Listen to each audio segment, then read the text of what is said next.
వెన్నునొప్పికి surgery లేకుండా కేవలం 45 నిమిషాల్లో అత్యాధునిక చికిత్స Prana pain clinic. Hello students, so మనం ఈ క్లాస్లో అసలు యూపీఎస్సీ క్వశ్చన్స్ ఎలా అడుగుతుంది, especially GS paper 2 point of వ్యూలో తెలుసుకుందాం. ఆల్రెడీ ఇంతకుముందు మనం చేసిన వీడియోలో జిఎస్ పేపర్ 1 గురించి క్లియర్గా తెలుసుకున్నాం కదా. సో ఈరోజు ఈ క్లాస్లో జిఎస్ పేపర్ 2 గురించి క్లియర్గా అనలైసిస్ చేద్దాం. సో ఫస్ట్ ఆఫ్ ఆల్ మనకి జిఎస్ పేపర్ 2లో ఉన్న సబ్జెక్ట్స్ ఏంటో తెలియాలి. సో జిఎస్ పేపర్ 2లో ఉన్న సబ్జెక్ట్స్ ఏంటి అంటే ఫస్ట్ వచ్చేసి పాలిటీ, సెకండ్ సబ్జెక్ట్ వచ్చేసి గవర్నెన్స్, అండ్ థర్డ్ సబ్జెక్ట్ వచ్చేసి సోషల్ జస్టిస్,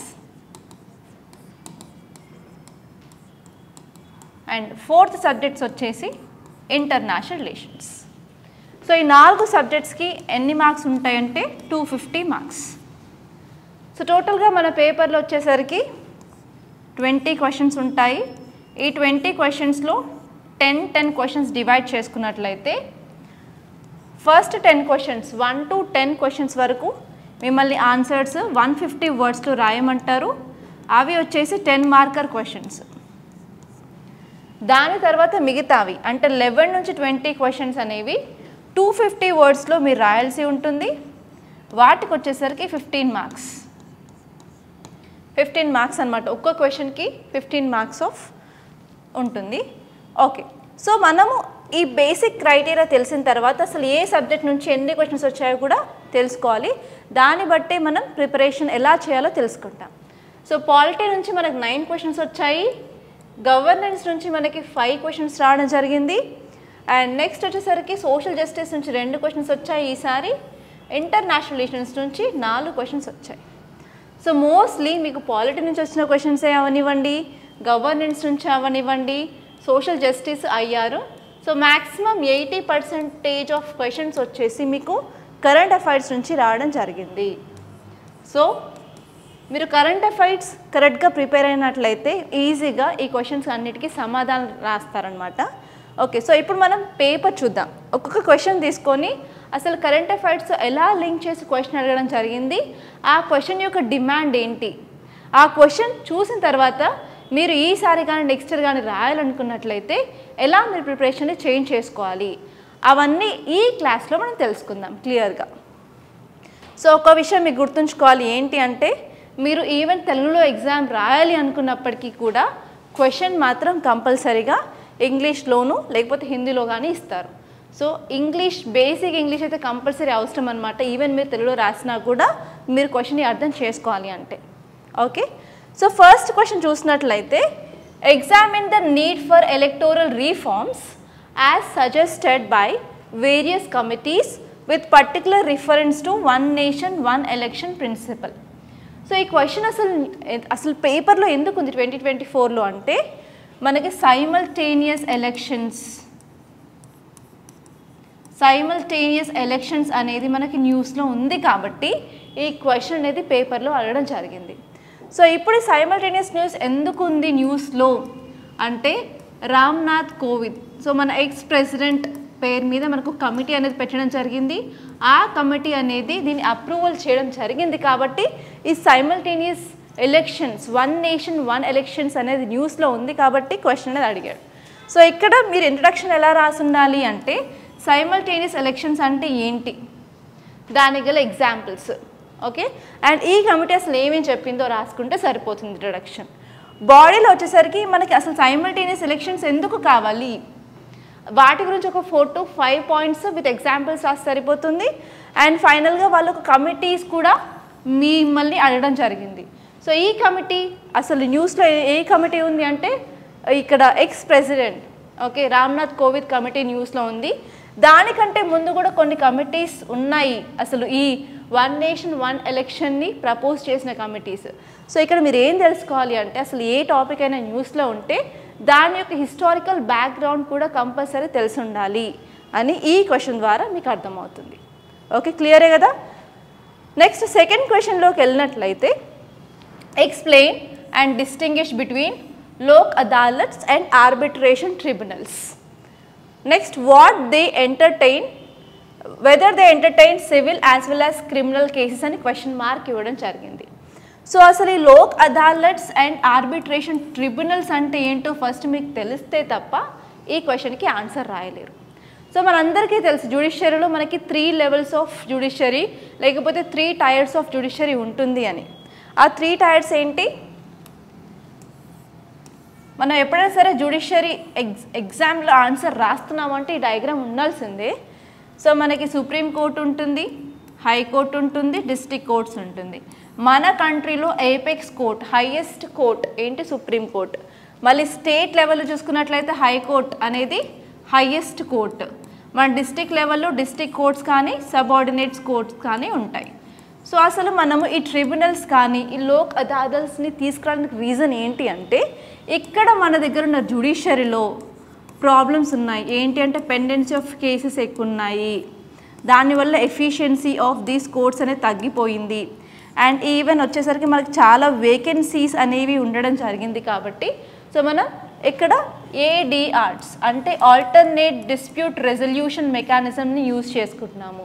అందులో గల ఎగ్జాంపుల్స్ ట్రిబ్యునల్స్ అలాగే లోక్ అదాలత్స్. సో మీరు ఈ ఆన్సర్ ఎలా రాయాలి అంటే first of all Lok adalats అంటే ఏంటి, ఆర్బిట్రేషన్ ట్రిబ్యునల్స్ అంటే ఏంటి మీరు డెఫినేషన్ విత్ ఎగ్జాంపుల్ రాసుకుంటారు.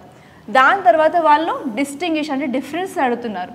ఏ విధంగా డిఫరెన్స్ అడుగుతున్నారు అంటే ఈ లోక్ అదాలత్స్ ఈ ట్రిబ్యునల్స్ అసలు ఏ కేసుని డీల్ చేస్తాయి అని. ఇక్కడ లోక్ అదాలత్స్ వచ్చేసరికి ఓన్లీ సివిల్ కేసెస్ని మాత్రమే డీల్ చేసే అధికారం దానికి ఉంది. ఇక్కడ ఆర్బిట్రేషన్ ట్రిబ్యునల్స్ వచ్చేసరికి సివిల్ క్రిమినల్ కేసెస్ రెండు ఇవి తీసుకోవడం జరిగింది. సో ఇలా మీరు ఎగ్జాంపుల్తో రాస్తే సరిపోతుంది. ఓకే, నెక్స్ట్ థర్డ్ క్వశ్చన్ చూసినట్లయితే క్లియర్గా the growth of cabinet system has practically resulted in marginalization of parliamentary supremacy. Elucidate. So elucidate అంటే ఏం లేదంటే ఈ స్టేట్మెంట్ని మీరు వివరిస్తే సరిపోతుంది అనమాట. సో ఇక్కడ మీరు ఇంట్రడక్షన్లో ఏం రాయాలి అంటే అసలు క్యాబినెట్ సిస్టమ్ అంటే ఏంటి, అసలు ఏ కంట్రీ నుంచి మనం క్యాబినెట్ సిస్టమ్ని తీసుకోవడం జరిగింది. అండ్ నెక్స్ట్ ఇంపార్టెంట్ పార్ట్ వచ్చేసరికి ఏంటి అంటే అసలు ఈ క్యాబినెట్ సిస్టమ్ వల్ల మనకి పార్లమెంటరీ సుప్రీమసీ మీద ఉన్న ఇంపాక్ట్ ఏంటి. ఓకే, ఎగ్జిక్యూటివ్ కాన్సన్ట్రేషన్ అనేది పెరిగిపోతుంది, దానివల్ల పార్లమెంటరీ సుప్రీమసీ అనేది తగ్గిపోతూ ఉంది. దానికి తగ్గ ఎగ్జాంపుల్స్ అనేది ఇవ్వచ్చు. ఓకే, దానికి తగ్గ ఎగ్జాంపుల్స్ అనేది ఇవ్వచ్చు. అది రాదు ప్రింటా ఇదా?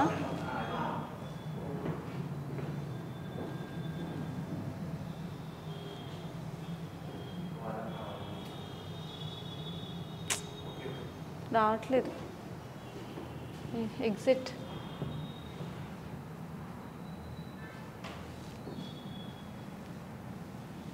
రావట్లేదు, అది రాదు.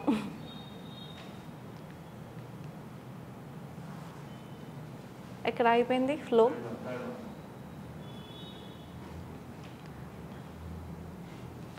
ఎక్కడ అయిపోయింది? థర్డ్ వన్ ఎక్కడ ఆపేసాను? మళ్ళీ ఫస్ట్ కానీ చెప్పాలి ఇప్పుడు.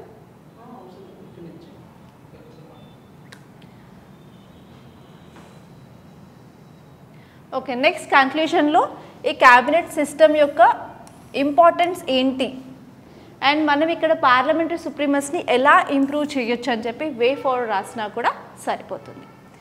అండ్ నెక్స్ట్ ఫోర్త్ క్వశ్చన్ వచ్చేసరికి the duty of comptroller and auditor general is not merely to ensure the legality of expenditure but also its proprietary comment.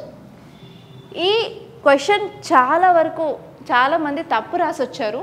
Just వాళ్ళు ఓన్లీ ఫంక్షన్స్ ఒకటే రాశారు, కానీ ప్రొప్రైటరీ అంటే మీనింగ్ తెలిస్తే తప్ప ఈ ఆన్సర్ రాయలేరు అసలు యాక్చువల్లీ. సో అసలు ఈ కాంట్రోలర్ ఆడిటర్ జనరల్ మనందరికీ తెలుసు, చాలా ఇంపార్టెంట్ టాపిక్ అండ్ ఈవెన్ డైరెక్ట్గా క్వశ్చన్ వచ్చే ఛాన్సెస్ చాలా ఉంటాయి. అండ్ ఈ CAG అనేది ఈవెన్ పబ్లిక్ అకౌంట్స్ కమిటీస్తో కూడా మనకు లింక్ ఉంటుంది అని తెలుసు. Friend and philosopher of PSC అంటాం కదా. సో ఇక్కడ మీరు ఇంట్రడక్షన్ వచ్చేసరికి ఏ పాలిటీ ఆన్సర్ రాసినా కూడా కంపల్సరీ ఇంట్రడక్షన్లో రిలవెంట్ ఆర్టికల్స్ లేకపోతే parts or schedule of the constitution compulsory include చేయాల్సిందే. అసలు ఈ కాంట్రోలర్ ఆడిటర్ జనరల్ మనకి కాన్స్టిట్యూషన్లో ఎక్కడ కనిపిస్తుంది? సో వాటితో మీరు స్టార్ట్ చేసేసి ఇక్కడ లీగాలిటీ ఆఫ్ ఎక్స్పెండిచర్ అంటే ఏంటి అంటే అసలు మనందరికీ తెలుసు క్యాగ్ యొక్క వర్క్ ఏంటి, ఆడిట్ చేస్తుంది. ఫర్ ఎగ్జాంపుల్ ఏ డిపార్ట్మెంట్కి అయినా మనకు ఫండ్స్ వస్తున్నట్లయితే ఆ ఫండ్స్ని ఎలా యూజ్ చేస్తున్నారు, మిస్అప్రోప్రియేషన్ చేస్తున్నారా లేదా అంతవరకే చూస్తారే తప్ప ఆ యొక్క డిపార్ట్మెంట్ అనేది ఫండ్స్ కంపల్సరీ దీనికి అవసరమా, ఎక్స్పెండిచర్ చేయడము అవసరమా కాదా అది కూడా చూసుకోవాల్సిన బాధ్యత అనేది కాంప్ట్రోలర్ ఆడిటర్ జనరల్కి ఉందని ఈ క్వశ్చన్ అంటుంది. సో దీని మీద మీరు ఏమంటారు, ఎస్ ఆర్ నో? ఎస్ అయితే ఎందుకు, నో అయితే ఎందుకు, ఏది రాసినా కూడా మీరు కంపల్సరీ దానికి రెలవెంట్ ఎగ్జాంపుల్ అయితే ఇవ్వాల్సి ఉంటుంది. ఓకే.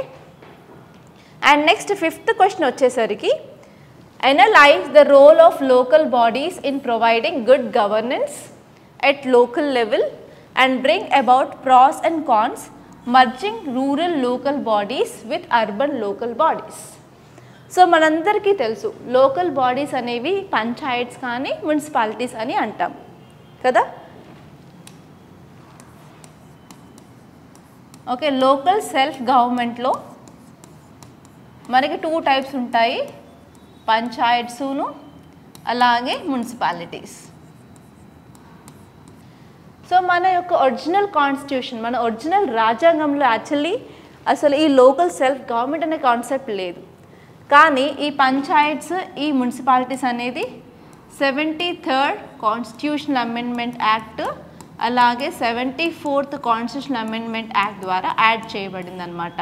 సో మనకి రూరల్ ఏరియాస్లో పంచాయత్స్ ఉంటుంది, అలాగే అర్బన్ ఏరియాస్లో మనకి మున్సిపాలిటీస్ ఉంటాయి.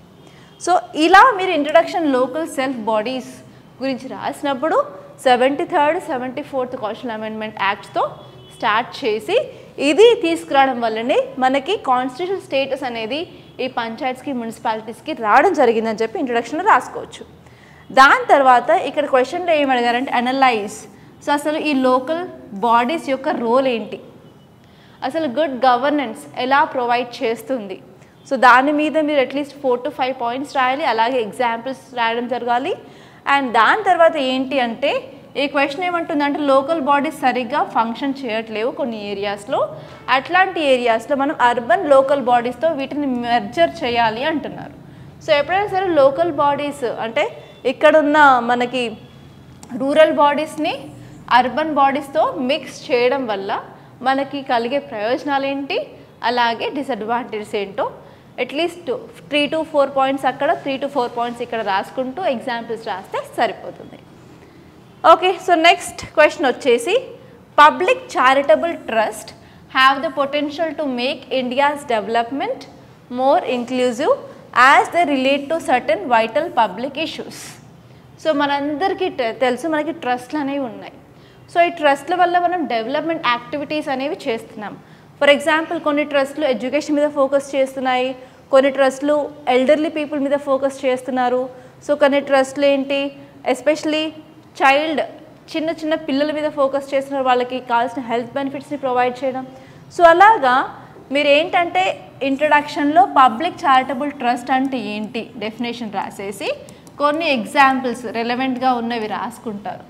రాసుకున్న తర్వాత నెక్స్ట్ బాడీ స్టార్ట్ చేసినప్పుడు so role of public trust ఏంటి, పబ్లిక్ ట్రస్ట్ వల్ల మనం ఇండియాస్ డెవలప్మెంట్ ఇంక్లూజివ్ ఎలా చేస్తున్నాము. సో యాక్చువల్లీ మీరు చూసుకున్నట్లయితే ఇంక్లూజివ్ డెవలప్మెంట్ అనే కాన్సెప్ట్ చాలా ఉంది న్యూస్లో, అండ్ ఇది కూడా ఒక కరెంట్ అఫైర్స్ బేస్డ్ క్వశ్చన్ అనే చెప్పొచ్చు. సో ఇంక్లూజివ్ డెవలప్మెంట్ అంటే ప్రతి ఒక్కరిని ఎవరిని విడిచిపెట్టకుండా ప్రతి ఒక్క సెక్షన్ ఆఫ్ సొసైటీని తీసుకున్నప్పుడే మనం దాన్ని ఇంక్లూజివ్ గ్రోత్ అంటాం. సో ఇలా ఎల్డర్లీ పీపుల్ని తీసేసి లేకపోతే చిన్నపిల్లల్ని పక్కన పడేసి సో అలా వచ్చిన డెవలప్మెంటే మనం ఇంక్లూజివ్ గ్రోత్ అనలేము ఆర్ ఇంక్లూజివ్ డెవలప్మెంట్ అనలేము.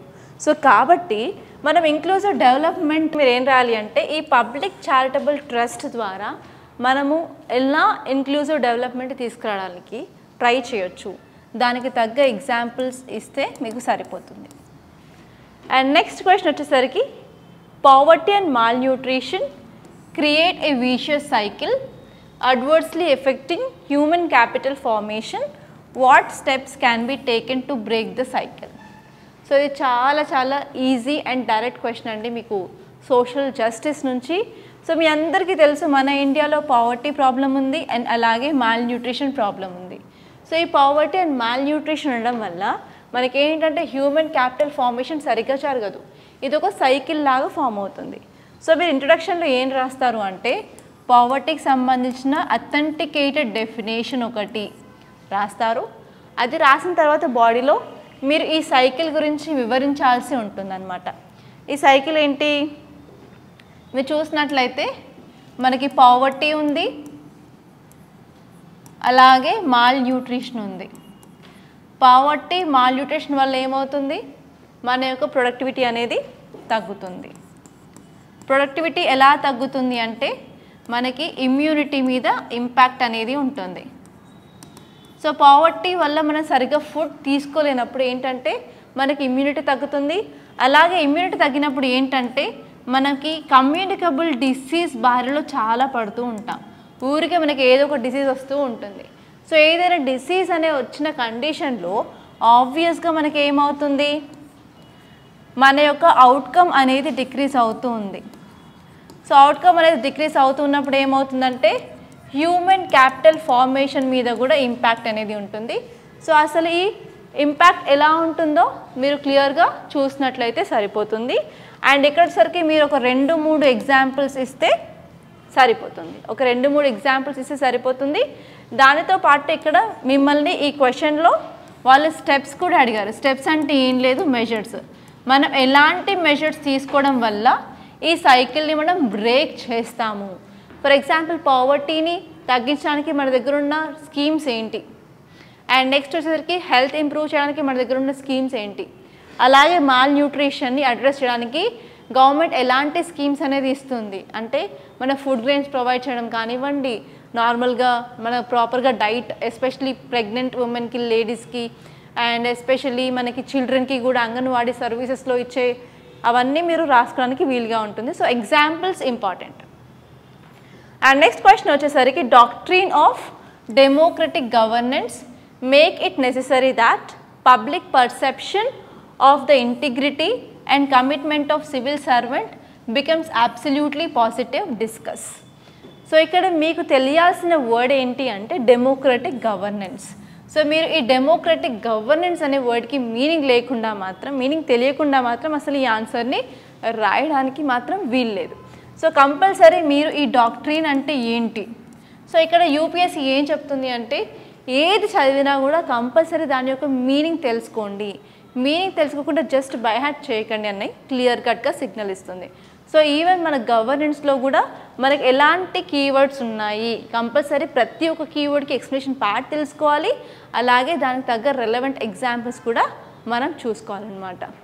ఓకే, అండ్ నెక్స్ట్ క్వశ్చన్ వచ్చేసరికి the west is fostering India as an alternative to reduce dependence on China's supply chain and as a strategic ally to counter China's political and economic dominance. Explain this statement with examples. So ee question asalu paper lo enduku undi ante China plus 1 policy news lo undi kabatti, China plus 1 policy news lo undi kabatti, so ee question meeku paper lo undi. So actually ippudu em avutundi China lo ante అక్కడ ఉన్న MNC companies, different countries ఏవైతే అక్కడ invest చేశాయో ఆ China నుంచి బయటికి వస్తున్నాయన్నమాట. ఎందుకంటే because of problems in capital కానివ్వండి, labour కానివ్వండి, ఇన్వెస్ట్మెంట్ కానివ్వండి, ఏ ప్రాబ్లం తీసుకున్నప్పటికీ కూడా సో చైనాలో ప్రాబ్లమ్స్ ఇంక్రీజ్ అవుతున్నాయి కాబట్టి అవి అక్కడి నుంచి బయటికి రావడానికి ట్రై చేస్తున్నాయి. సో బయటకు వచ్చిన తర్వాత వాటికి ఉన్న ఆల్టర్నేటివ్ ఏంటి అంటే ఇండియా ఒక ఆల్టర్నేటివ్ అన్నమాట. సో ఇక్కడ మీరు క్వశ్చన్లో అసలు ఏం రాయాలి ఇంట్రడక్షన్లో అంటే ఈ చైనా ప్లస్ 1 పాలసీ ఏంటి, అసలు మేజర్ డెవలప్డ్ కంట్రీస్ ఏవైతే ఇక్కడ చైనా ఇన్వెస్ట్ చేశాయో ఆ కంట్రీస్ బయటికి రావాలనుకుంటున్నాయి, బట్ ఎందుకు, ఆ రీజన్స్ రాసుకోండి. దానితో పాటు ఇండియా ఎందుకు సూట్ అవుతుంది ఆ చైనా ప్లస్ 1 పాలసీలో. ఫర్ ఎగ్జాంపుల్ మనకి అన్ఎంప్లాయ్మెంట్ రేట్ ఎక్కువగా ఉంది. సో ఆ కంపెనీస్ వచ్చి మన ఇండియాలో ఇన్వెస్ట్మెంట్ చేసినట్లయితే మనం ఎంప్లాయ్మెంట్ ఆపర్చునిటీ క్రియేట్ చేయొచ్చు. అండ్ అలాగే మన దగ్గర స్కిల్డ్ లేబర్ కూడా ఉంది. అలాగే మనం అట్లీస్ట్ కొంతవరకు టెక్నాలజీని కూడా కాంట్రిబ్యూట్ చేయడానికి రెడీగా ఉన్నాము. అలాగే మనం చీప్ లేబర్ కూడా ప్రొవైడ్ చేయడానికి రెడీగా ఉన్నాము. సో మన ఇండియా కూడా rich source of raw material. So ఇవన్నీ ఉన్నాయి కాబట్టి ఇండియా అనేది చైనా ప్లస్ 1 పాలసీలో సూటబుల్గా ఉంది అని చెప్పి మీరు ఎగ్జాంపుల్స్ కూడా రాయడానికి వీలుగా ఉంటుంది. Okay, and next 10th question అండి. సో ఈ క్వశ్చన్ చూసుకున్నట్లయితే critically analyse India's evolving diplomatic, economic and strategic relations with the Central Asian republics, highlighting their increasing significance in regional and global geopolitics. So ఇప్పుడు మీరు చూసుకున్నట్లయితే keyword ఏంటి ఈ క్వశ్చన్లో అంటే సెంట్రల్ ఏషియన్ రిపబ్లిక్స్ అంటే ఏం లేదండి, central Asian countries. Central Asian countries ఏంటి? Kazakhstan, Kyrgyzstan, Turkmenistan, okay, like that. So మనకి 5 స్థాన్స్ ఉంటాయన్నమాట. సో ఇప్పుడు మీరు కంటిన్యూస్గా న్యూస్ పేపర్ ఫాలో అవుతున్నట్లయితే ఇండియా యొక్క ప్రెజెన్స్ అనేది ఈ సెంట్రల్ ఏషియన్ రిపబ్లిక్స్లో పెరుగుతుంది. ఎందుకు అంటే మనం వివిధ రకాల ప్రాజెక్ట్స్ కానీ ఫండింగ్స్ కానీ అవన్నీ తీసుకొస్తున్నాము. సో వన్ ఇంపార్టెంట్ ప్రాజెక్ట్ మీరు చూసుకున్నట్లయితే IMEC ప్రాజెక్ట్ ఉంది, అలాగే నార్త్ సౌత్ ట్రాన్స్పోర్ట్ కారిడార్ కూడా ఉందన్నమాట. సో ఇలాంటి ప్రాజెక్ట్స్ వల్ల మన యొక్క ప్రెజెన్స్ అనేది, ఇండియా యొక్క ప్రెజెన్స్ అనేది ఈ సెంట్రల్ ఏషియన్ కంట్రీస్లో ఇంక్రీజ్ అవుతుంది. సో కాబట్టి ఇది purely current affairs based question from international relations అనమాట. సో ఇక్కడ మీరు రాయాల్సింది ఏంటి అంటే ఫస్ట్ ఇంట్రడక్షన్లో ఈ సెంట్రల్ ఏషియన్ రిపబ్లిక్ గురించి రాస్తారు. అండ్ బాడీకి వచ్చేసరికి డిప్లొమాటిక్ రిలేషన్స్ ఎలా పెంచుతున్నాము, అలాగే ఎకనామికల్గా కూడా ఈ కంట్రీస్తో మనకి ఎలాంటి అడ్వాంటేజ్ ఉంటుంది, అలాగే ఈ లొకేషన్ ఆఫ్ దిస్ కంట్రీస్ వల్ల మనకి యూజ్ ఏంటి. సో ఈ 3 పాయింట్స్ మీద అట్లీస్ట్ 2 to 3 పాయింట్స్ రాసి విత్ ఎగ్జాంపుల్ రాసుకున్నట్లయితే మీ ఆన్సర్ రెడీగా ఉంటుంది. Okay. And next 11th question. So 11th question చూసుకున్నట్లయితే ఇప్పుడు మనం ఆన్సర్స్ రాయాల్సింది 250 వర్డ్స్కి అనమాట. ఈ క్వశ్చన్ నుంచి ఇవి 15 మార్కర్ క్వశ్చన్స్ ఇప్పుడు. ఓకే. సో ఇక్కడ క్వశ్చన్స్ చూసుకున్నట్లయితే 11th క్వశ్చన్ ఏమడుగుతుంది అంటే AIIMS, objectives of recently passed and enforced Public Examination Prevention of Unfair Means Act 2024, whether University or State Education Board examinations are covered under this act? Question mark. So ఈ question అసలు ఎవరు expect చేయని question. ఎందుకంటే మనందరికీ తెలుసు neat examination గురించి చాలా కేసులు అయితే జరిగాయి, చాలా న్యూస్ ఆర్టికల్స్ వచ్చాయి, ప్రతి టీవీ ఛానల్లో కూడా డిబేట్స్ అనేవి జరిగాయి. కాబట్టి ఈ పబ్లిక్ ఎగ్జామినేషన్లో అన్ఫేర్ మీన్స్ని తీసివేయడానికి మనం ఒక యాక్ట్ అనేది తీసుకురావడం జరిగింది. సో ఇది నీట్లోనే కాదు, ఈవెన్ స్టేట్ సర్వీస్ ఎగ్జామినేషన్స్లో కూడా చాలాసార్లు మనకి ఎగ్జామినేషన్ అనేది పోస్ట్పోన్ అవ్వడము, రాసిన తర్వాత క్యాన్సిల్ చేయడము, సో అలాంటి కేసెస్ చాలా జరిగాయి. ఈవెన్ ఏపీలో కూడా అండ్ తెలంగాణలో కూడా మీ అందరికీ తెలిసిందే. సో అందుకని ఏంటంటే ఇలా అన్ఫేర్ మీన్స్ని తొలగించాలని చెప్పి గవర్నమెంట్ అనేది యాక్ట్ తీసుకురావడం జరిగింది. అసలు ఎవరు ఎక్స్పెక్ట్ చేయలేదు ఇలాంటి క్వశ్చన్ వస్తుంది అని. ఇదొక అన్ప్రెడిక్టెడ్ క్వశ్చన్ అని చెప్పచ్చు. సో ఇలా అన్ప్రెడిక్టెడ్ క్వశ్చన్స్ ఆబ్వియస్గా ప్రతి సంవత్సరం మీకు 2 కానీ 3 కానీ ఉంటాయి. సో అదే మైండ్ సెట్తో మీరు వెళ్ళాలి. ఓకే, అన్ని క్వశ్చన్స్ నాకు తెలిసినవి ఉండవు, ఒక 2-3 వేరే క్వశ్చన్స్ కూడా ఉంటాయి. కానీ మీరు ఎలా థింక్ చేయాలి అంటే ఆ ఎగ్జామ్ హాల్లో అలా నాకు తెలియని క్వశ్చన్ వచ్చినప్పుడు నేను దాన్ని ఎలా హ్యాండిల్ చేయగలగాలి. సో అదొక స్ట్రాటజీతో మీరు వెళ్ళినట్లయితే కంపల్సరీ ఆన్సర్ని మీరు రాయొచ్చు. అసలు మీకు ఏం తెలియకున్నా కూడా అసలు ఈ యాక్ట్ యొక్క నేమ్ చూసినట్లయితే public examination prevention of unfair means. Unfair means అనేది మనకి ఒక కీవర్డ్ అనేది ఉంది కదా. సో ఇప్పుడు మీరు కరెంట్ అఫైర్స్లో మీరు చూసినట్లయితే నీట్ ఎగ్జామినేషన్ పేపర్ గురించి ఉంది, అండ్ అలాగే మన స్టేట్ పబ్లిక్ సర్వీసెస్ గురించి కూడా న్యూస్లో ఉంది. కాబట్టి డైరెక్ట్గా ఇంటర్నేషనల్లో అసలు అన్ఫేర్ మీన్స్ ఎలా యూజ్ చేస్తున్నారు పబ్లిక్ ఎగ్జామినేషన్లో అని రాసేసి మీరు ఎగ్జాంపుల్ రాస్తే మీ ఇంట్రడక్షన్ జరుగుతుంది. సో ఇంట్రడక్షన్ అయిపోయిన తర్వాత ఇక్కడ ఎయిమ్స్ ఆబ్జెక్టివ్స్ అని అడుగుతున్నారు కదా. సో ఎయిమ్స్ ఏముంటాయండి, అసలు ఏ ఎగ్జామ్ అయినా సరే ఫేర్గా జరగాలి, అసలు ఎలాంటి చీటింగ్ జరగకూడదు, సో మాస్ కాపింగ్ జరగకూడదు, అసలు ఏం తెలియకుండా ఒక 3-4 పాయింట్స్ మీరు ఇక్కడ రాయొచ్చు కదా. అండ్ నెక్స్ట్ వచ్చేసి ఈవెన్ ఎగ్జామినేషన్స్ అనేవి కూడా కవర్ అయ్యాయా లేదా. ఎస్, ఆబ్వియస్గా మరి ఇవి కూడా కవర్ చేస్తారు కదా. సో అదనమాట మీ question. And next 12th question చూసుకున్నట్లయితే right to privacy is intrinsic to life and personal liberty and is inherently protected under Article 21 of Indian Constitution. Explain in reference, discuss the law relating to DNA testing of child in the womb to establish its paternity. So మనందరికీ తెలుసు article 21 right to life and personal Liberty అనేది fundamental right. మనకి part 3 of Indian కాన్స్టిట్యూషన్లో ఉంది అని.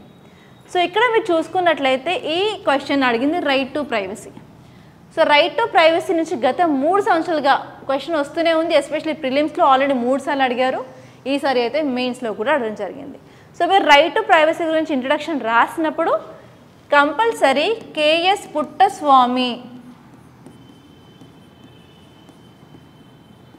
Puttaswamy versus union of India అనే case అనేది compulsory మీరు ఇంట్రడక్షన్లో రాయాలి. ఎందుకంటే ఈ యొక్క KS Puttaswamy versus union of India అనేది ఈ రైట్ టు ప్రైవసీ అనేది ఆర్టికల్ 21లో ఇంటిగ్రల్ పార్ట్ అనేది చెప్పారు కాబట్టి సో ఇది చాలా చాలా ఇంపార్టెంట్ అనమాట, మీరు ఇంట్రడక్షన్లో రాయాల్సిందే.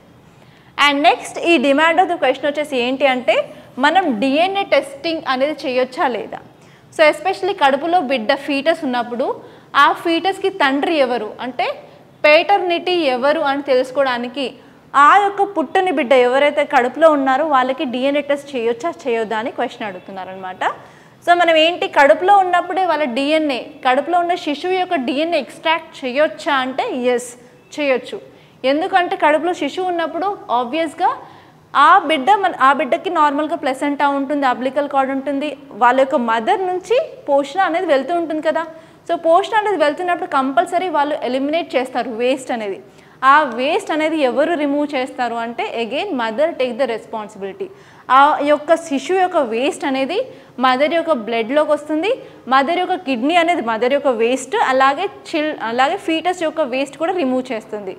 అలా ఏంటి అంటే ఆ యొక్క వేస్ట్ ఎక్కడ ఉంటుంది, బ్లడ్లో ఉంటుంది. సో మదర్ యొక్క బ్లడ్ అనేది మనం డ్రా చేసేసి అందులో మనకి ఫ్రాగ్మెంట్ డిఎన్ఏ అనేది ఉంటుంది. డిఎన్ఏ అనేది కంప్లీట్గా ఉండదు, మనకి బిట్స్ అండ్ పార్ట్స్గా బేబీ డిఎన్ఏ కూడా మదర్ బ్లడ్లో ఉంటుంది. కాబట్టి మనం ప్రీనేటల్ టెస్ట్ అనేది చేయొచ్చు. చేయడం వల్ల మనం బేబీ యొక్క డిఎన్ఏని మదర్ యొక్క బ్లడ్ నుంచి ఎక్స్ట్రాక్ట్ చేయొచ్చు. సో ఆబ్వియస్గా మనం డిఎన్ఏ అనేది ఎక్స్ట్రాక్ట్ చేసినట్లయితే పేటర్నిటీ చేయొచ్చు కదా. సో దీని గురించి చెప్పే యాక్ట్ ఏంటంటే ఓకే పిఎన్డి యాక్ట్ అనమాట. సో యాక్ట్ గురించి మీరు ఇక్కడ రాయాల్సిన అవసరం ఉంటుంది. ఓకే క్లియరే కదా. సో దాని గురించి రాసేసి ఎస్ మీరు ఎలాంటి లా మీరు ఫాలో అవుతున్నారు, సో ఎలాంటి లాస్ అనేవి మన ఇండియాలో ఉన్నాయి, సో అవన్నీ చూసుకుంటే మీకు సరిపోతుంది. ఓకే సో నెక్స్ట్ క్వశ్చన్ వచ్చేసి క్వశ్చన్ నెంబర్ 13. ఈ 13th క్వశ్చన్లో ఏముంది అంటే what changes has union government recently introduced in the domain of centre state relations suggest measures to be adopted to build the trust between center and the state for strengthening of federalism. So ఇక్కడ ఈ question వచ్చేసరికి ఏంటంటే strengthening of federalism between centre and state. So ఈ question వచ్చేసి మీకు cooperative ఫెడరలిజంలో పార్ట్గా అడగడం జరిగింది. So ఈ కోఆపరేటివ్ ఫెడరలిజం అనేది చాలా ఎక్స్పెక్టెడ్ టాపిక్ అనమాట. సో ఫెడరలిజం అంటే ఏంటి అంటే proper sharing of powers between centre and state. So centre ఏదైనా సరే తీసుకొచ్చినప్పుడు అది ప్రాపర్గా స్టేట్స్ ఇంప్లిమెంట్ చేసినప్పుడు లేకపోతే స్టేట్స్కి ఏదైనా ప్రాబ్లం ఉన్నప్పుడు వాటికి సొల్యూషన్ అనేది సెంట్రల్ గవర్నమెంట్స్ దొరికినప్పుడు మనం దాన్ని కోఆపరేటివ్ ఫెడరలిజం అని అంటామన్నమాట. సో కానీ రీసెంట్గా సెంటర్ అనేవి కొన్ని చేంజెస్ తీసుకురావడం జరిగింది. ఫర్ ఎగ్జాంపుల్ డిమానిటైజేషన్, అదే కాకుండా జిఎస్టీ ఇంప్లిమెంటేషన్. సో అవన్నీ చేయడం వల్ల ఏంటి అంటే సెంటర్ స్టేట్ రిలేషన్స్లో కొంత చేంజెస్ అనేది రావడం జరిగింది. సెంటర్ డామినెన్స్ అనేది కనిపిస్తూ ఉంటుందన్నమాట. సో వాటి గురించి మీరు రాయాలి. దాని తర్వాత మనం ఎలాంటి ఇబ్బందులు లేకుండా మనం ఎలాంటి మెజర్స్ తీసుకోవాలి, సో ఆ మెజర్స్లో ఒక 4 to 5 మెజర్స్ రాసుకుంటే సరిపోతుంది. సో ఇదన్నమాట ఈ క్వశ్చన్. అండ్ నెక్స్ట్ క్వశ్చన్ వచ్చేసి explain the reasons of the growth of public interest litigation in India as a result of it has supreme court. So has Indian supreme court emerged as a world's powerful judiciary అని చెప్పి question mark ఇవ్వడం జరిగింది. So ఈ క్వశ్చన్లో ఉన్న keyword ఏంటి అంటే PIL, దాన్ని మనం పబ్లిక్ ఇంట్రెస్ట్ లిటిగేషన్ అంటాము. సో అసలు మీరు ఇంట్రడక్షన్ ఏం రాస్తారు, PIL గురించి రాస్తారు అండ్ వాటికి సంబంధించిన ఏమైనా రిలవెంట్గా ఉన్న కరెంట్ అఫైర్స్లో ఉన్న ఎగ్జాంపుల్స్ని రాసుకుంటారు. దాని తర్వాత ఏంటంటే మనం ఈ PIL తీసుకురావడానికి గల రీజన్స్ ఏంటి. సో ప్రతి ఒక్క సామాన్యుడికి డైరెక్ట్గా సుప్రీంకోర్టుకి వెళ్ళడానికి ఛాన్స్ ఉంటుందా అని అంటే చాలా కష్టం ఉంటుంది కదా. సో అందుకని మనం తీసుకొచ్చిన కాన్సెప్ట్ ఏంటంటే PIL, PIL ద్వారా మీ ఫండమెంటల్ రైట్స్ని ఎవరైనా వాలెట్ చేసినట్లయితే ఆర్ఎల్స్ లైక్ మీకు ఏదైనా న్యాయం కావాలి అంటే ఎస్పెషలీ పబ్లిక్ చాలామంది బాధపడుతున్నారు, పబ్లిక్ తరపున నేను పోరాడాలనుకుంటున్నాను, అప్పుడు ఏంటంటే మీరు PILని మీరు ఫైల్ చేయడానికి వీలుగా ఉంటుంది. ఆ PILని ఎక్కడ ఫైల్ చేస్తారు అంటే సుప్రీంకోర్టులో ఫైల్ చేస్తారు. ఓకే, సో ఇక్కడ మీరు ఈ PIL తీసుకోవడానికి గల రీజన్స్ ఏంటి, ఒక 3-4 రీజన్స్ ప్లస్ ఎగ్జాంపుల్స్ రాసి సరిపోతుంది. అండ్ నెక్స్ట్ వచ్చేసి ఏంటంటే ఈ PIL తీసుకురావడం వల్ల ఈ సుప్రీంకోర్టు అనేది మన యొక్క వరల్డ్లోనే పవర్ఫుల్ జ్యుడిషియరీగా మారిందా అంటే దీనికి ఆన్సర్ ఎస్. ఎందుకంటే ఈ PIL ద్వారా సుప్రీంకోర్టు అనేది చాలా కేసెస్లో కూడా జడ్జ్మెంట్ ఇవ్వడం వల్ల గ్రేటర్ పబ్లిక్ గుడ్ అనేది జరిగింది. సో ఇక్కడ మీరు వచ్చి కొన్ని ఎగ్జాంపుల్స్ ఏ కేసెస్లో జడ్జ్మెంట్ ఇవ్వడం వల్ల మనకి గుడ్ గవర్నెన్స్ మేకింగ్ ప్రాసెస్ వచ్చింది, పీపుల్ యొక్క కష్టాలు ఎలా తీరాయి, సో అలా మీరు 2-3 ఎగ్జాంపుల్స్ రాసుకుంటే సరిపోతుంది. And next question number 15. ఈ క్వశ్చన్ ఏం అడుగుతుంది అంటే discuss India as a secular state and compare with secular principles of US constitution. So రీసెంట్గా సెక్యులరిజం చాలా న్యూస్లో ఉంది కాబట్టి ఇది ఎక్స్పెక్టెడ్ టాపిక్ అనే చెప్పచ్చు. సో ఇక్కడ ఏంటంటే మీరు ఇంట్రొడక్షన్లో సెక్యులరిజం అంటే ఏంటో రాస్తారు, అదే కాకుండా మన కాన్స్టిట్యూషన్లో ఈ సెక్యులర్ ప్రిన్సిపల్స్ ఎక్కడ ఉన్నాయి అది కూడా మీరు రాసుకోవచ్చు, అది మీ ఇష్టం. సెక్యులరిజం గురించే రాసుకోండి, లేకపోతే మన కాన్స్టిట్యూషన్లో ఏ డైమెన్షన్స్ దగ్గర ఆర్ ఏ పార్ట్స్ ఏ కాన్స్టిట్యూషన్ ప్రొవిజన్స్ అనేవి చెప్తున్నాయో రాసుకుంటారు. అండ్ నెక్స్ట్ బాడీలో వచ్చేసరికి సింపుల్గా డిఫరెన్స్ అండి. సో ఇండియా అని రాసుకుంటారు, ఇక్కడ US అని రాసుకుంటారు. సో సెక్యులరిజం ఎలా డిఫరెంట్గా ఉంది. For example Indian form of సెక్యులరిజంలో ఏం రాసుకుంటాము, all religions are equal. So ఏ రిలీజన్కి మనం ఎక్కువ డామినెన్స్ ఆర్ ప్రయారిటీ ఇవ్వట్లేదు. కానీ యూఎస్లో ఏంటంటే కంప్లీట్గా ఈ స్టేట్ గవర్నమెంట్ ఏదైతే ఉందో అది సపరేట్ ఎంటిటీ, ఈ రిలీజియన్ అనేది సపరేట్ ఎంటిటీ అనమాట. అసలు ఈ రెండు ఎక్కడ పొంతన అనేది ఉండదు. సో ఇదనమాట యుఎస్లో సెక్యులరిజం కాన్సెప్ట్, ఇది ఇండియాలో సెక్యులరిజం కాన్సెప్ట్. సో దీనికి తగ్గ కొన్ని ఎగ్జాంపుల్స్ రాసుకుంటూ అండ్ ఇంకా ఒక 2 to 3 పాయింట్స్ ఏమైతే తేడాలు ఉన్నాయో అవి రాసుకుంటే మీకు సరిపోతుంది. అండ్ నెక్స్ట్ క్వశ్చన్ నెంబర్ 16 అండి. సో ఈ క్వశ్చన్ నెంబర్ 16 అనేది చాలా డైరెక్ట్ క్వశ్చన్ అనమాట గవర్నెన్స్ పాయింట్ ఆఫ్ వ్యూలో. సో ఈ క్వశ్చన్ ఏంటి అంటే the citizen charter has been a landmark initiative in ensuring citizen-centric administration, but yet to reach its full potential, identify the factors hindering the realization of its promise and suggest the measure to overcome them. So ఇందులో చాలా multiple questions అయితే ఉండడం జరిగింది. And ఇంకొక tip ఏంటి అంటే మీరు ఎప్పుడైనా సరే ఆన్సర్ రాస్తున్నప్పుడు క్వశ్చన్ని ఒక 2 సార్లు మీరు చదివిన తర్వాత అసలు ఎన్ని సబ్ క్వశ్చన్స్ ఉన్నాయో మార్క్ చేసుకోవాలి. ప్రతి సబ్ క్వశ్చన్కి మీరు ఆన్సర్ రాసినప్పుడే మీకు మార్క్స్ అనేది ఫుల్గా అవార్డ్ చేస్తారు. సో మీరు ఆ పార్ట్ ఆఫ్ క్వశ్చన్ని స్కిప్ చేసినట్లయితే ఆ పార్ట్కి అలాట్ చేసే మార్క్స్ అనేవి మీకు రాదు. సో కాబట్టి కంపల్సరీ ప్రతి ఒక్క ఆన్సర్ని మీరు రాయాల్సి ఉంటుంది. సో ఫస్ట్ ఐడెంటిఫై చేయండి ఎన్ని క్వశ్చన్స్ అడిగారు అని. సో ఇక్కడ మీరు ఇంట్రడక్షన్ వచ్చేసరికి సిటిజన్ చార్టర్ డైరెక్ట్గా రాస్తారు. సో మీరు గవర్నెన్స్లో సిటిజన్ చార్టర్ అంటే ఏంటంటే మీరు ఏ గవర్నమెంట్ ఆర్గనైజేషన్కి వెళ్ళినా కూడా వాళ్ళు చేసే పనులని క్లియర్గా ఒక చార్ట్ పెడతారు, దాన్నే సిటిజన్ చార్టర్ అంటారనమాట. వాళ్ళ యొక్క కమిట్మెంట్స్, ఆ కమిట్మెంట్స్ చేయకపోతే ఏముంటుందో నష్టపరిహారం అది కూడా క్లియర్గా రాసి ఉంటుంది. సో సిటిజన్ చార్టర్ అంటే ఏంటో మీరు ఇంట్రడక్షన్లో రాయండి. దాని తర్వాత సో సిటిజన్ చార్టర్లో ఉన్న ప్రాబ్లమ్స్ ఏంటి, అది ఎప్పుడో అప్డేటెడ్ ఉంటుంది, దాన్ని అసలు అప్డేటే చేయరు, అలా సిటిజన్ చార్టర్ పెట్టాలని కూడా చాలా గవర్నమెంట్ ఆఫీసర్స్కి ఇంకా తెలీదు, అసలు పీపుల్కి కూడా అవేర్నెస్ లేదు. సో అలాంటి ప్రాబ్లమ్స్ ఏమైతే ఉన్నాయో సిటిజన్ చార్టర్లో అవన్నీ మీరు రాస్తారు. అది రాసిన తర్వాత మనము ఎలా దాన్ని రియలైజేషన్ తీసుకురావాలి, అసలు ఎస్పెషలీ ఆ యొక్క ఆర్గనైజేషన్ చేసే ప్రామిసెస్ని మనం ఎలా పీపుల్కి తెలియచేయాలి. సో దాని గురించి ఒక 3 to 4 పాయింట్స్ రాయండి. అండ్ నెక్స్ట్ వచ్చేసి మనం మెజర్స్, ఎలా మనం దాన్ని ఫుల్ పొటెన్షియల్ తీసుకురావాలి, లేకపోతే ఎలాంటి మెజర్స్ తీసుకురావడం వల్ల దాని యొక్క యూజ్ అనేది ఇంప్రూవ్ చేయగలుగుతాము. సో దాని యొక్క యూజ్ ఇంప్రూవ్ చేసినప్పుడే మనం ఎఫెక్టివ్ పబ్లిక్ సర్వీస్ డెలివరీ చేయగలము. అదే ఒక గుడ్ గవర్నెన్స్కి కూడా ఎగ్జాంపుల్ కింద రాసుకోవడానికి వీలుగా ఉంటుంది. Okay, so next 17th question. So మీరు ఇక్కడ 17th క్వశ్చన్ చూసుకున్నట్లయితే in a crucial domain like public health care system the Indian state should play a vital role to contain the adverse impact of marketization of the system. Suggest some more measures through which state can enhance the reach of public health care at the grassroots level. So ఈ question యొక్క demand అంటే ఏంటి అంటే simple. So మనం health care services చూసుకున్నట్లయితే privatisation of health care అవుతుంది. So privatisation health care అవ్వడం వల్ల చాలా అడ్వర్స్ ఇంపాక్ట్స్ ఉంటున్నాయి. సో అడ్వర్స్ ఇంపాక్ట్స్ ఏంటి? హెల్త్ కేర్ కాస్ట్ పెరుగుతుంది, అందరికీ అఫోర్డబుల్ కాదు, అందరికీ యాక్సెసిబుల్ కాదు, దానివల్ల డెట్ ట్రాప్ అవుతుంది, దానివల్ల ఆ యొక్క ఫ్యామిలీకి ఎకనామికల్గా కానీ సోషల్గా కూడా చాలా ఫర్దర్ ప్రాబ్లమ్స్ ఉంటున్నాయి. సో ఇక్కడ ఈ క్వశ్చన్ ఏమడుతుంది అంటే అసలు మన పబ్లిక్ హెల్త్ కేర్ సిస్టమ్ అనేది ఇంపార్టెంట్ రోల్ అనేది ప్లే చేయట్లేదు. సో ఇప్పుడున్న ప్రజెంట్ హెల్త్ కేర్ సిస్టమ్ అనేది occupied by private people. So దానికి గల రీజన్స్ ఏంటి అని అడుగుతున్నారు. సో దాని నుంచి బయటికి రావాలి అంటే మనం ఎలాంటి మెషర్స్ తీసుకురావాలి, ఎలాంటి మెషర్స్ తీసుకురావడం వల్ల పబ్లిక్ హెల్త్ సర్వీసెస్కి ఎక్కువ రీచ్ అనేది ఉంటుంది. అండ్ అలాగే which state can enhance, okay, so the suggest some measures through which state can enhance the reach of public health care at the grassroots level. Especially grassroots level అనేసరికి మీరు focus చేయాల్సింది primary health care centres యొక్క ఎఫిషియన్సీని మనం ఎలా improve చేసుకోగలము. Okay, so దాని మీద మీరు at least 3 to 4 points ఈజీగా రాసేయచ్చు.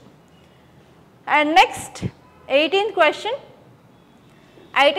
ఏంటి అంటే e governance is not just about routine application of digital technology in service delivery process.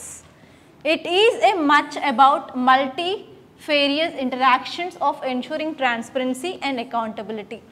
So in this context, evaluate the role of interactive service model of e-governance. So ఈ క్వశ్చన్కి మీరు introduction ఎలా రాస్తారు అంటే e governance అంటే ఏం లేదు, మన యొక్క గవర్నెన్స్ మేకింగ్ ప్రాసెస్లో పేపర్ని హ్యూమన్ ఇంటర్ఫేస్ని పక్కన పెట్టేసి మనం డిజిటల్ థింగ్స్ని యూజ్ చేస్తాము. ఆన్లైన్ సర్వీసెస్ని ఆర్ వెబ్ సర్వీసెస్ని యూజ్ చేయడాన్ని మనం ఈ గవర్నెన్స్ అంటాము. సో ఈ గవర్నెన్స్ ఓకే బాగానే ఉంది, అకౌంటబిలిటీ ఉంది, ట్రాన్స్పరెన్సీ అంతా మెయింటైన్ చేస్తున్నాము. కానీ ఈ గవర్నెన్స్లో వచ్చే ప్రాబ్లం ఏంటి అంటే పీపుల్కి ఏమైనా ప్రాబ్లం ఉంటే మనం అడ్రస్ చేయడానికి చాలా తక్కువ ఛాన్సెస్ ఉంటాయి. సో అందుకని మనం ఏంటంటే ఇంటరాక్టివ్ సర్వీస్ మోడల్ వైపు వెళ్ళాలి అంటున్నారు. ఇంటరాక్టివ్ సర్వీస్ మోడల్ అంటే ఏం లేదు, ఇఫ్ పీపుల్కి ఏదైనా ప్రాబ్లం ఉంటే వాళ్ళు డైరెక్ట్గా వాళ్ళ యొక్క ప్రాబ్లమ్ని అడ్రస్ చేయడానికి గల ప్రాపర్ ప్లాట్ఫామ్ అనమాట. ఓకే, సో ఇక్కడ మీరు ఇంటరాక్టివ్ సర్వీస్ మోడల్ గురించి కూడా రాయొచ్చు. ఇంటరాక్టివ్ సర్వీస్ మోడల్ తీసుకురావడం వల్ల మనకు కలిగే అడ్వాంటేజెస్ ఏంటి అవి రాసుకుంటే ఇది డిమాండ్ ఆఫ్ మీ క్వశ్చన్ అనమాట. ఓకే, 19th క్వశ్చన్ చూసుకున్నట్లయితే terrorism has become a significant threat to global peace and security. ఒక స్టేట్మెంట్ అయితే ఇచ్చారు.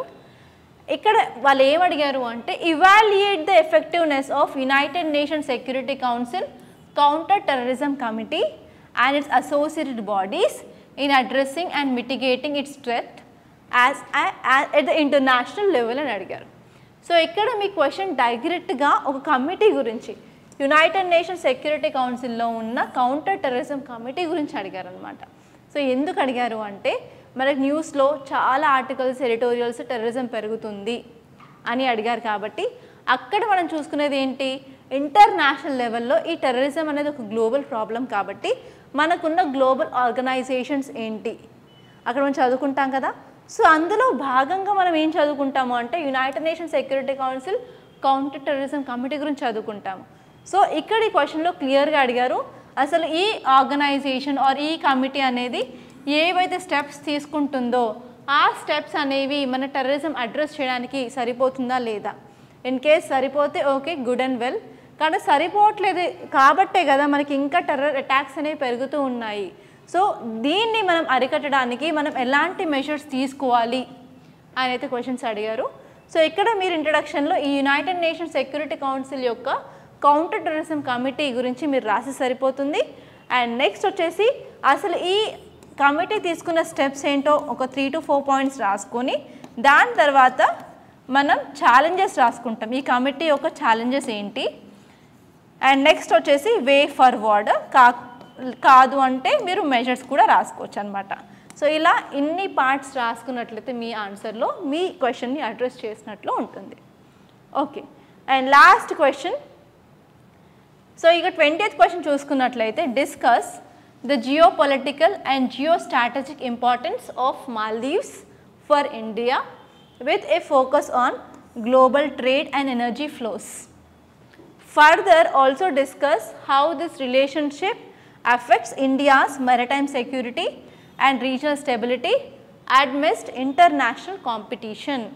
So, ikkada ee question asalu endukundi paper lo ante because of #boycott movement, boycott Maldives movement. So, mana Prime Minister Lakshadweep kelli akkada digina photos anevi share చేసేస్తారు. అక్కడ ఏంటంటే especially ఆ యొక్క మాల్దీవ్స్ యొక్క మనోభావాలను దెబ్బతిన్నాయి. సో ఏంటి అంటే ఆ యొక్క దేశానికి సంబంధించిన ప్రైమ్ మినిస్టర్ వాళ్ళ యొక్క ఇమేజెస్ మాత్రమే చేస్తున్నారు. సో వాళ్ళు మాల్దీవ్స్కి వెళ్ళకుండా అరికడుతున్నారని చెప్పి అక్కడ వెంటనే అక్కడ ఉన్న గవర్నమెంట్లో కొంతమంది మినిస్టర్స్ కూడా రీపోస్ట్ చేయడం జరిగింది. దానివల్ల ఈవెన్ సినిమా యాక్టర్సే కానివ్వండి, పెద్ద పెద్ద బిజినెస్ పీపులే కానివ్వండి, మంచి ఎమినెంట్ పర్సనాలిటీస్ కూడా దాని మీద రియాక్ట్ అయ్యేసి ఎస్పెషల్ సోషల్ మీడియాలో #boycott Maldives మూమెంట్ అనేది జరిగింది. దాని తర్వాత ఇండియాకి అండ్ మాల్దీవ్స్కి ఉన్న సంబంధాలు అనేది తగ్గిపోవడం జరిగింది. దానివల్ల ఈ క్వశ్చన్ అనేది మనం న్యూస్లో చూస్తున్నాం. దానివల్ల ఈ క్వశ్చన్ అనేది ఉంది ఇక్కడ. అండ్ నెక్స్ట్ రీసెంట్గా మనకు న్యూస్లో ఏం కనిపించింది అంటే మాల్దీవ్స్ కూడా ఎకనామిక్ క్రైసిస్ ఫేస్ చేస్తుంది. కాబట్టి ఇండియా మాల్దీవ్స్ కూడా ఒక అగ్రిమెంట్కి వచ్చారు, కరెన్సీ స్వాప్ అగ్రిమెంట్కి అని.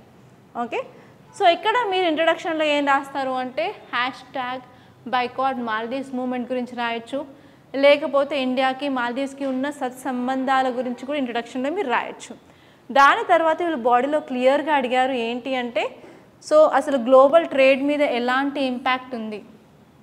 ఓకే, ఈ మాల్దీవ్స్ అండ్ ఇండియా అనేది రిలేషన్స్ తక్కువ అయినప్పటికీ సో గ్లోబల్ ట్రేడ్ మీద ఎలాంటి ఇంపాక్ట్ ఉంది, అలాగే ఎనర్జీ మీద ఎలాంటి ఇంపాక్ట్ ఉంది.